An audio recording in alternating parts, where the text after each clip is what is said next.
Acts chapter 12. Now about that time Herod the king stretched forth his hands to vex certain of the church. And he killed James, the brother of John, with the sword. And because he saw it pleased the Jews, he proceeded further to take Peter also. Then were the days of unleavened bread.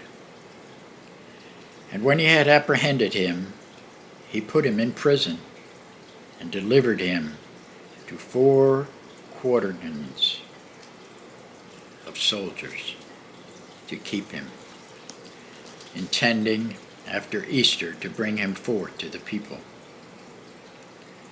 Peter therefore was kept in prison, but prayer was made without ceasing of the church unto God for him.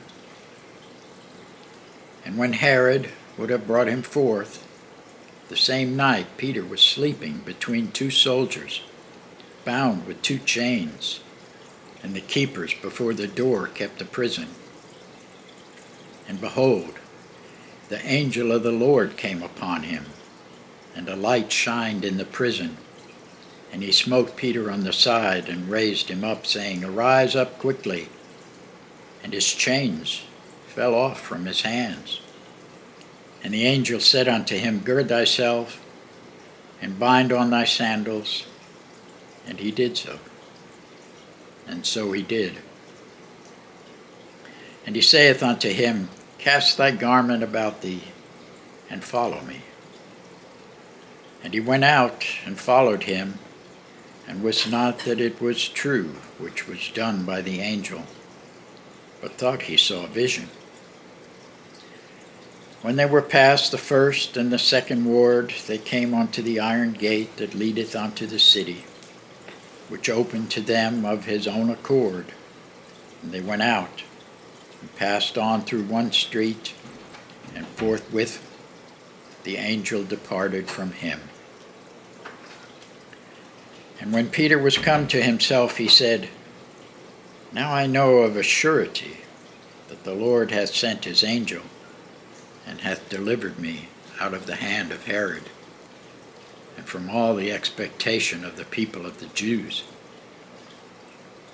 And when he had considered the thing, he came to the house of Mary, the mother of John, whose surname was Mark, where many were gathered together praying.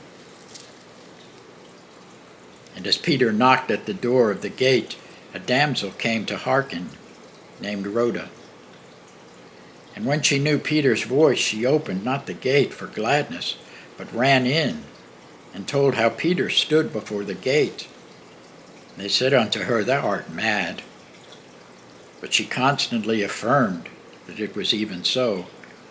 Then they said, It is an angel. But Peter continued knocking. And when they had opened the door and saw him, they were astonished. But he, beckoning unto them with the hand to hold their peace, declared unto them how the Lord had brought him out of the prison. And he said, Go, show these things unto James and to the brethren. And he departed and went into another place. Now as soon as it was day, there was no small stir among the soldiers, what was become of Peter. And when Herod had sought for him, and found him not, he examined the keepers, and commanded that they should be put to death. And he went down from Judea to Caesarea, and there abode. And Herod was highly displeased with them of Tyre and Sidon. But they came with one accord to him, and having made Blastus, the king's chamberlain, their friend, desired peace, because their country was nourished by the king's country. And upon a set day Herod, arrayed in royal apparel, sat upon his throne, and made an oration unto them. And the people gave a shout, saying, It is the voice of a God, and not of a man. And immediately the angel of the Lord smote him, because he gave not God the glory. And he was eaten of worms and gave up the ghost.